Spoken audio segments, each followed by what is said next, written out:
So over the past few days, Chris Eubank Jr., of all people, has emerged as the frontrunner to be Canelo Alvarez's next opponent. The other names in the mix are Jamal Charlo and Edgar Berlanga. Of course, the names who should be in the mix, should be the frontrunners, are David Benavidez and David Morrell, Canelo's overdue mandatories. But he continues to blatantly duck both of those guys and cherry pick opposition. I think Berlanga might be a mandatory as well, or is at least the #1 contender with one of the sanctioning bodies. Even though I've never been sold on Berlanga, Canelo fighting him would be more acceptable than Canelo fighting Chris Eubank Jr. Because at least Berlanga is a proper super middleweight. Yes, Eubank Jr. has fought at super middleweight a few times in the past, but then he dropped back down to middleweight, and he's been there for several years now. Eubank Jr. is not a champion. He's never been a legitimate champion. He had one of those secondary belts a while back. He beat the lesser of the Chudinov brothers to get the WBA regular belt, I believe it was. So Eubank Jr. getting a title shot at 168 would actually be far worse than Jamal Charlo getting a shot, or even when his brother Jamel got a shot. Eubank Jr. would actually be the ultimate cherry pick for Canelo. You know, Canelo has achieved a lot in his career, there's no doubt about it. He is an all-time great, but unfortunately at this stage, I just don't see him nor recognize him as a legitimate champion anymore. Because all he's doing now is milking his past achievements for financial gain, with no intention of fulfilling the obligations that are required to be recognized as the man in the division, the legitimate champion. He's not fulfilling those obligations. Now, if he wants to go fight the Eubank Juniors of the world and whoever else, he's free to do that. Just give up the belts. That's all I would ask as a boxing fan. Give up the belts, then go fight whoever you want. But as long as you remain champion, you need to be held to a certain standard. You can't live off past glories and past achievements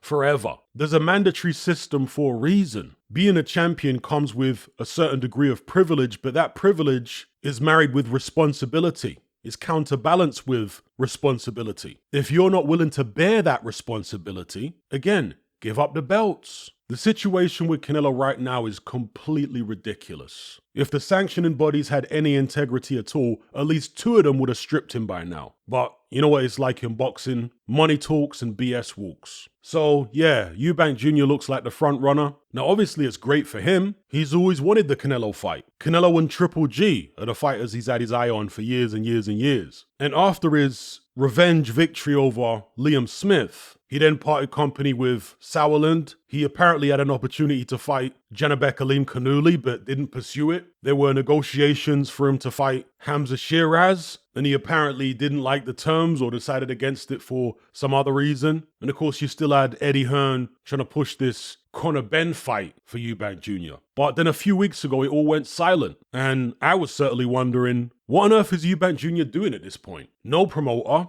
not fighting Conor Benn, not fighting Alim Kanuli, not fighting Hamza Shiraz. I haven't heard of any negotiations with Carlos Adames or Erislandy Lara for that matter. So is he giving up on boxing? Is he just going to go play poker with David Haye and whatever else? Then all of a sudden, out the blue, we're hearing he's in the running to fight Canelo Alvarez. So I don't fault Eubank Jr. at all. Now that we've got this information, if you were in his position, obviously you would prioritize a fight against Canelo over anyone at middleweight. Not just because it's a bigger opportunity, presumably more money than fighting anybody at middleweight, but also because if he loses, depending on the manner of the loss, it doesn't necessarily mean that his career's over. If he gives a good account of himself, he could still drop back down to 160 and be a player at world level, potentially. And by the way, I certainly would expect Chris Eubank Jr. to lose, just to make that very clear. And there would be, at least in my mind, a very real possibility that Eubank Jr. gets knocked out against Canelo Alvarez. Canelo's a very good puncher. He's very accurate. He's two-handed. He's got a great boxing brain. He's a good counter-puncher. He's got an underrated defense. He's physically strong. And although he's probably not what he was a few years ago, he's still very, very good. We saw him in there against a young guy with a lot of energy, with a very high work rate in Jaime Munguia last time out. And while I will say that in my view, Munguia did better than the commentators and at least 1 or 2 of the judges would have you believe, Canelo still won the fight.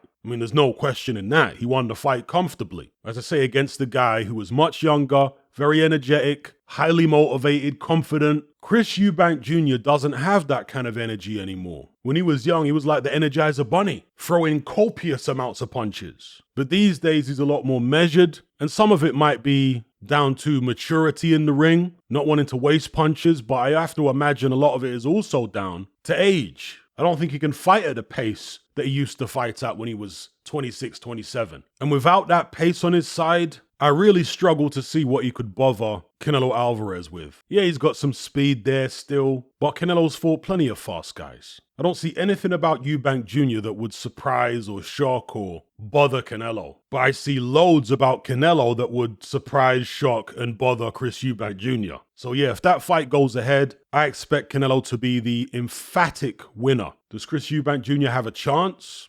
A very slim one, I would say. If you manage to pull off a win, that would definitely be a pretty big upset in my eyes, and I think in the eyes of most people. But as I said at the start, it's really disheartening that we even have to discuss this fight. Chris Eubank Jr. shouldn't be in the running at all. It should be David Benavidez, David Morrell, and then Berlanga number 3, in that order. But it is what it is. Let me know what you guys think about all this in the comment section below. Canelo continues to duck. In my view, he's not a real champion. He's not a legitimate champion now. He's a pretender, and he needs to be stripped of his belts. We can't have this guy trying to dine out on what he did 2-3 years ago forever. Anyway, I'll leave it there.